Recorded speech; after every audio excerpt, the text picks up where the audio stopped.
इंशाल्लाह ताला ये जो अलाकार ये आधे किलोमीटर के बदमाश दिलाई वाले इन्होंने जो आज क्याम किया इंशाल्लाह ताला मुझे हाथ उठाकर जवाब दे जफराबाद के लोगों, क्या इनको इनके खिलाफ निकलेंगे इंशाल्लाह, इनको मुहल्ला पार करेंगे इंशाल्लाह, क्या इस सरकार जी को मुहल्ला पार करेंगे इंशाल्लाह, क्या इस सालम जी को मुहल्ला पार करोगे इंशाल्लाह। आखिरी बात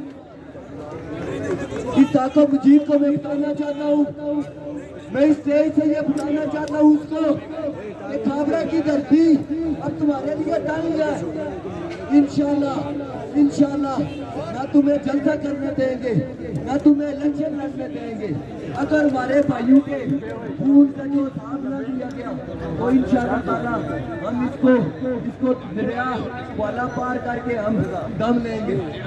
मैं नारे दूंगा, इजाजत दो।